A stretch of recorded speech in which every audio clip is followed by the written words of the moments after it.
So you might wonder, are essential oils safe? I've heard some different things. Well, I'll give you some safety tips. There are certain oils that are photosensitive. That means if you wear them and go outside, you could get sunburn. Those are all the citrus oils like lemon, citrus fresh, orange, and even blends like Stress Away has lime in it, so you could get sunburned. What I do is not put them on my face or on my chest where I'm going to be exposed, on my wrist, behind my ears, or in a diffuser necklace. Today I wore lemon in here, very uplifting. So that's one safety tip. When using oils on your skin, always watch for redness and dilute with a carrier oil. A carrier oil is like a greasy cooking oil. My favorite is fractionated coconut oil. Regular coconut oil is great too. It hardens, so it can't go in different recipes and roller balls. Grapeseed oil, avocado oil, olive oil, whatever you have can be used as a carrier oil. It carries the essential oils over your skin and doesn't absorb as quickly. So a safety point is always dilute essential oils on children because their skin is more sensitive and more permeable, and the oils absorb into them more quickly. I would say a rule of thumb is 6 and below, you have to be more careful. So using a carrier oil with the essential oil slows down the rate the body can absorb the essential oil because it has to ping pong through those large molecules of the carrier oil to get into your skin. I keep that on hand because if I ever feel any burning or redness, I put the carrier oil right on top, not water, and it soothes it right away. Be careful with putting essential oils near your eyes, never in your eyes. Some oils like peppermint can cause a burning sensation. One time when I first learned about oils and I got my starter kit, and I remember peppermint's good for headaches, I put some directly like on my temples and oh, did it burn. Peppermint's a hot oil and that means that it could burn. So getting a carrier oil, I put that on and it calms down in a minute. Yeah.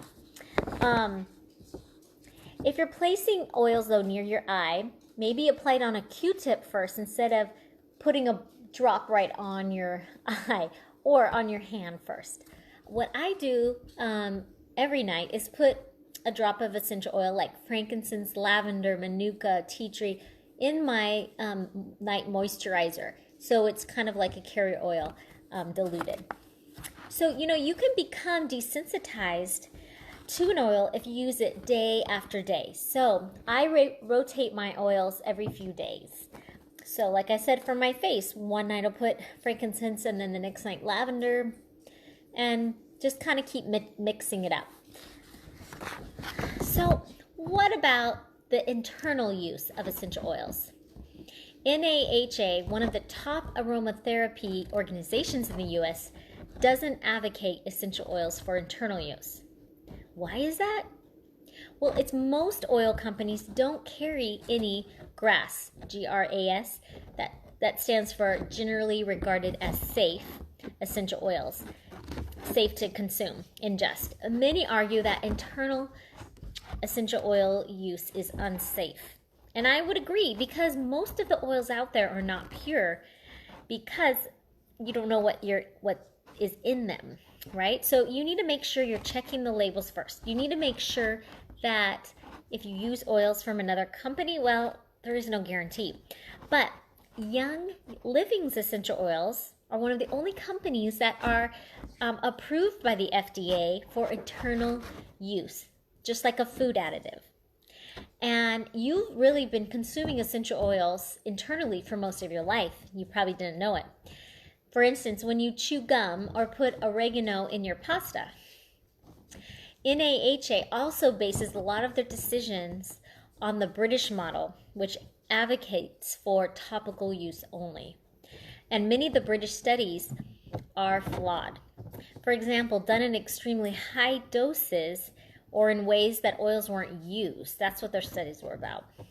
Young Living utilizes all three methods: the British method, which is topical use, the French method, which is ingesting, and the German method, which is inhaling oils.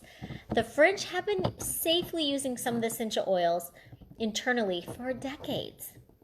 Young Living's Vitality line has a distinctive white labels like this, peppermint, lemon, so that you know that it's okay to take them internally and you could recognize their safe internal use.